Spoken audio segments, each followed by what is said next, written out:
माघी गणेशोत्सवातील गणेश मूर्तींचं आज विसर्जन होणार आहे। नैसर्गिक जलस्रोताच्या ठिकाणी विसर्जन करताना पीओपी गणेश मूर्तींच्या विसर्जनाला परवानगी मुंबई महापालिकेकडून नाकारण्यात आली आहे। गणेशोत्सव मंडळांसाठी मागच्या 24 तासांमध्ये अनेक ठिकाणी कृत्रिम तलाव मुंबई महापालिकेकडून तयार करण्यात आलेत। मात्र गणेश मूर्तींची उंची आणि खोदण्यात आलेले कृत्रिम तलाव याचा विचार करतात तिथे विसर्जन होणं अशक्य असल्याचं मंडळाचं म्हणणं आहे। दरम्यान पीओपीच्या मूर्ती असलेल्या मंडळांना मुंबई पालिकेकडून आता नोटीसही पाठवण्यात आली आहे। मागील 10 दिवस मुंबईमध्ये माघी गणेशोत्सव साजरा करण्यात आला। आज अखेरचा दिवस आहे आणि आज गणपती बाप्पाचं विसर्जन होणार आहे। मात्र जर गणेश मूर्ती पीओपीची असेल तर त्यावर मात्र निर्बंध घातलेले आहेत आणि मुंबई महापालिकेनं इथे आपण बघतोय कशा प्रकारे कृत्रिम तलाव तयार केलेले आहेत। सध्या मी कांदिवलीमध्ये आहे आणि कांदिवलीमध्ये अशा प्रकारचे कृत्रिम तलाव 8 तासामध्ये हा कृत्रिम तलाव तयार करण्यात आलेला आहे। साधारणपणे 15 फुटाचा हा कृत्रिम तलाव आहे आणि जी गणेशाची मोठी मूर्ती आहे जी पीओपीची आहे त्याचं विसर्जन याच कृत्रिम तलावात करावं अशा प्रकारचा नियम हा मुंबई महापालिकेने घालून दिलेला आहे। मात्र या सगळ्याला जे सार्वजनिक गणेशोत्सव मंडळ आहेत त्याचा विरोध आहे। सध्या आपण ज्या मंडळात जातोय ते आहे कांदिवलीच्या श्री गणेशोत्सव मंडळ आहे। दरवर्षी हे सगळेजण मारवे इथे जातात आणि मारवे इथे जाऊन या गणेश मूर्तीचं विसर्जन करतात। भव्य अशी विसर्जन मिरवणूक सुद्धा बाप्पाची निघते आणि सध्या हे सगळेजण संभ्रमात आहेत की नेमकं या गणपती बाप्पाचं या गणेश मूर्तीचं जी पीओपीची गणेश मूर्ती आहे त्याचं विसर्जन कसं करायचं। आपल्यासोबत पदाधिकारी आहेत या मंडळाचे। तिथे कृत्रिम तलाव केलाय, महापालिका म्हणते की कृत्रिम तलावात विसर्जन करायचं पीओपी मूर्तीचं होईल। बघा, होण्याचं आपली मूर्ती मोठी आहे आणि तिथे करायचं म्हणजे परत ती विटंबनाच झाली ना एक प्रकारे। कारण की आपण नंतर तिथे विसर्जन केल्यावर ते आपण ते काय गाडीने उचलून त्याच्यात टाकणार मूर्ती। किती फुटाची मूर्ती आहे? आपली मूर्ती असेल 14-15 फुटाची मूर्ती आहे, फक्त मूर्ती। बाकी हाईट टोटल हाईट जमिनीपासून 26 फूट आहे आणि हा 15 फुटाचा आहे। 15 फुटाचा तलाव आहे। 15 फुटाचा आम्ही बघितलं ना। करणार काय तुम्ही? कारण ते तर म्हणतात की पीओपी गणेश मूर्तीचं विसर्जन नैसर्गिक जे जलस्रोत आहेत मग तिथे नाही जायचं म्हणतात। आम्ही आमच्या परंपरेच्या हिशोबाने आम्ही आमचा गणपतीचं विसर्जन बाप्पाचं आपण सुरू करणार। ठरल्याप्रमाणे आमच्या जो आमचा एरिया आहे, जो आमचा पट्टा जिथे आम्ही गणपती फिरतो तेवढं फिरून बघू, जिथपर्यंत आपण प्रयत्न करू तिथपर्यंत जाऊ, नाही तर मग बघू पुढचा कृत्रिम तलावात करणार नाही। कृत्रिम तलावात आम्ही नाही करायचं आमची इच्छा आहे।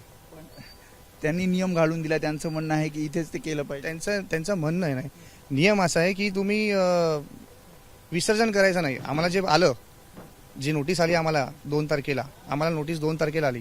1 तारखेला आपल्या बाप्पाचं स्थापना आपल्याला 1 तारखेला झालेली। मग त्याच्यानंतर आपल्याकडे वेळ होता भरपूर या गोष्टी चेंजेस करायच्या। पोलिसांनी सुद्धा टेंट टाकला इथे, त्यांनी पण सांगितले तुम्हाला मार्ग दाखवलाय कुठे विसर्जन करायचं। बघा, आम्ही जेव्हापासून गणपती सुरू झाली तेव्हापासून आम्ही गणपतीला आपला परमिशन लेटर दिलेला आहे।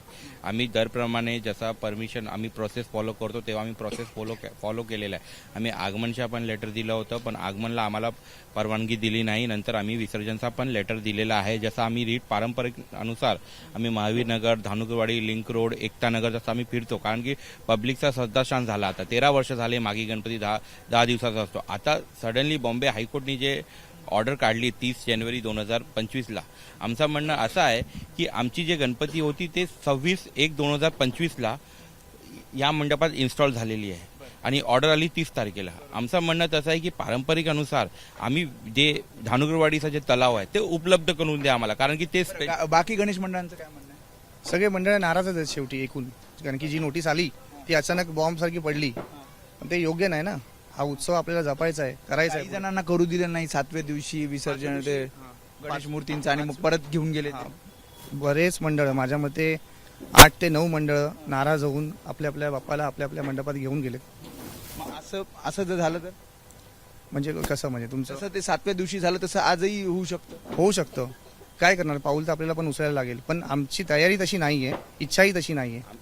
आमची तयारी तशी आहे की आम्हाला प्रशासन आणि जे पोलीस ऑथॉरिटी आहे त्यांचं जे पण डायरेक्शन असेल ते फॉलो करायचं। कृत्रिम तलावात नाही, ते कृत्रिम तलावात म्हणताय, पण आमचं म्हणणं कसं आहे की जर आम्ही जसं आम्ही मारवेला विसर्जन करतो, जर आम्ही मारवेला विसर्जन करणार तेव्हा जे त्यांचं जे अटी शर्त आहे ते भंग होणार। जेव्हापर्यंत आम्ही विसर्जन करणार नाही तेव्हापर्यंत पोलीस आम्हाला थांबवू शकत नाही। तुम्ही जाणार? आम्ही तर जाणार। त्यामुळे की जर आम्ही विसर्जन करणार तेव्हा पोलीस आमच्यावरती स्टेप घेऊ शकते, कसलाही करणारच ना. शकते. बरं, विसर्जन करणार तेव्हा मग करणार की नाही आम्ही प्रयत्न करू. तिथेच करायचं. येस. त्याच्यामुळे आपण बघतोय हे सगळे गणेशोत्सव मंडळ जसं त्यांनी सांगितले की नाराज आहेत, काही संभ्रमात आहेत. मात्र जे कांदिवलीचा श्री हे जे गणेशोत्सव मंडळ आहे त्यांनी ठरवलंय की समुद्रात म्हणजे मारवे बीचला जाऊनच दरवर्षीप्रमाणे यावर्षी सुद्धा हे गणेश मूर्तीचं विसर्जन करायचं आहे. आणि कृत्रिम तलाव जरी इथे तयार केला असला 8-9 तासामध्ये तरी तिथे हे विसर्जन होणार नाही अशी त्यांनी भूमिका घेतलेली आहे. कॅमेरामन अनिल संगारेसह वेदांत नेब, एबीपी माझा, मुंबई. एबीपी माझा, उघडा डोळे बघा नीट.